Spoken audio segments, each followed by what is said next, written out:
तो चलिए आज हम लोग इस वीडियो में सिमिलैरिटीज से रिलेटेड एक इंपॉर्टेंट क्वेश्चन देखने वाले हैं। The adjoining figure L is parallel to M, यानी कि लाइन L जो है वो लाइन M के पैरेलल है, and line segment AB CD and EF are concurrent at point P, यानी ये पॉइंट P पे मीट कर रहे हैं। Prove that AE upon BF is equal to AC upon BD is equal to CE upon FD। अब इस तरह के क्वेश्चन में अप्रोच कैसे करना है, देखिए उसके लिए आप सबसे पहला रेशियो देखिए, वो है AE अपॉन BF। तो AE इस वाले ट्रायंगल में आ रहा है, कौन से ट्रायंगल AEP में, और BF आ रहा है किसमें, ट्रायंगल BFP में। तो इन दोनों को सिमिलर प्रूफ कर लेते हैं पहले। In triangle AEP and triangle BFP, यहाँ पे क्या होगा, इन दोनों ट्रायंगल्स में देखिए क्या क्या इक्वल हो जाएगा। आप बोल सकते हैं कि angle APE is equal to angle BPF by vertically opposite angle.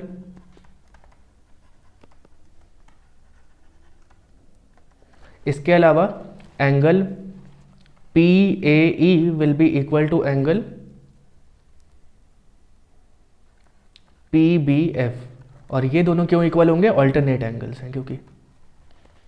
Therefore we can say that triangle AEP is similar to triangle BFP, ठीक है, बाय एंगल सिमिलरिटी।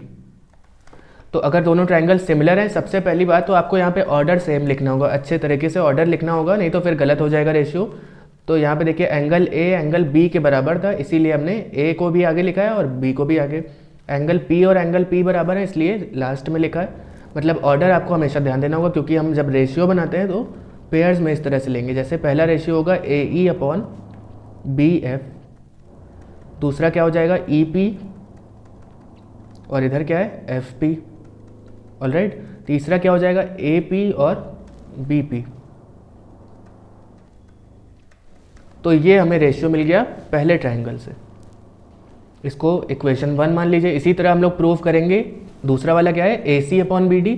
AC कौन से ट्रायंगल में आ रहा है, बड़े वाले में, ACP में, और दूसरा क्या है नीचे है BD भी बड़े वाले ट्रायंगल में आ रहा है। यानी अब हमें इन दोनों ट्रायंगल्स को सिमिलर प्रूफ करना है, क्योंकि लाइंस पैरेलल हैं तो अल्टरनेट एंगल, वर्टिकली अपोजिट, ये सब दोनों में लगेगा। तो मान लीजिए कि ट्रायंगल हमने इसको सिमिलर प्रूफ कर दिया, आपको स्टेप्स में लिखना पड़ेगा। तो अगर ट्रायंगल, कौन सा ट्रायंगल है ये, CAP is similar to triangle, अब देखिए C के इक्वल में कौन सा आएगा, D, इसीलिए यहाँ पे D को लिखेंगे आगे, ऑल्टरनेट एंगल है। इसके अलावा यहाँ पे A है तो A के इक्वल होगा B, तो D B और बचा क्या P। तो देखिए P और P भी इक्वल होंगे वर्टिकली अपोजिट से। इनका अगर रेशियो लिखेंगे तो क्या हो जाएगा, CA अपॉन BD, या फिर आप इसको बोल सकते हैं AC अपॉन BD, ठीक है। आप चाहे तो अभी थोड़ी देर के लिए इसको CA ही रहने दीजिए, कन्फ्यूजन ना हो। CA upon DB is equal to AP upon BP is equal to CP upon DP, ये इक्वेशन 2 आ गई, ठीक है। इसी तरह तीसरी क्या है, CE अपॉन FD। तो दूसरी वाली जो है CE अपॉन FD, उसके लिए ट्रायंगल हमें देखना होगा कौन सा लेना है। CE इस ट्रायंगल में आ रहा है CEP में, और FD आ रहा है FDP में। यहाँ पे भी आपको पता है वर्टिकली अपोजिट और ऑल्टरनेट एंगल से ये भी इक्वल प्रूव हो जाएंगे, सिमिलर प्रूव हो जाएंगे। तो इन ट्रायंगल, आपको यहाँ पे स्टेप्स लिखने पड़ेंगे, हम यहाँ डायरेक्टली लिख दे रहे हैं कि triangle CEP is similar to triangle, C के इक्वल पे क्या आ जाएगा D, E के इक्वल आ जाएगा F ऑल्टरनेट एंगल से, और P वर्टिकली अपोजिट है।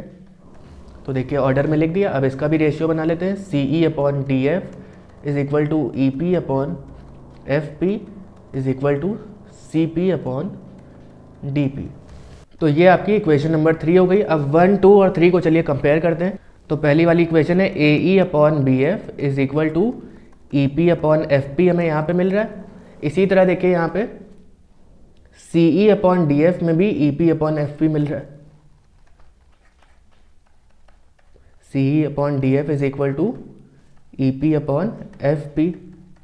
तो इन दोनों इक्वेशंस को कंपेयर करने से देखिए दोनों का राइट हैंड साइड सेम है, यानी कि हम बोल सकते हैं कि AE upon BF is equal to CE upon D F या फिर एफ डी। तो एक पार्ट आपको यहाँ से मिल गया। ऑलराइट, अब हमें दूसरा क्या देखना होगा? दूसरा यहाँ पे बच रहा है ए सी अपॉन बी डी। तो A C upon B D ये लिखा हुआ है, इसको हम लोग को इक्वेट करना है। तो यहाँ पे भी कॉमन रेशियो हमें देखने होंगे कि किसके किसके इक्वल आ रहे हैं। तो देखिए इसी वाली इक्वेशन में, पहली वाली में ही फिर से A E upon B F is equal to A P upon B P, और आप देख सकते हैं कि यहाँ पे भी C A upon D B is equal to A P upon B P. अब इसको बी डी लिख देते हैं क्योंकि यहाँ पे क्वेश्चन में ही आपको बी डी लिखा हुआ है और ऊपर ए सी लिखा है। तो A C upon B D is equal to A P upon B P, ये ऊपर से आपको दिख रहा होगा।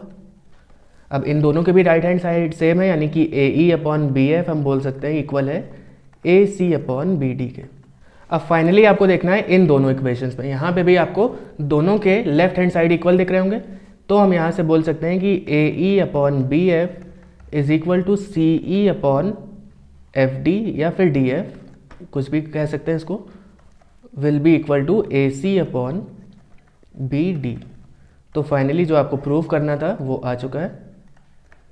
काफ़ी लेंथी क्वेश्चन है, यहाँ पे 3 ट्रायंगल्स लेके उनके रेशियोज़ को आपको कंपेयर करना होगा और तब जाके फाइनल आंसर आएगा।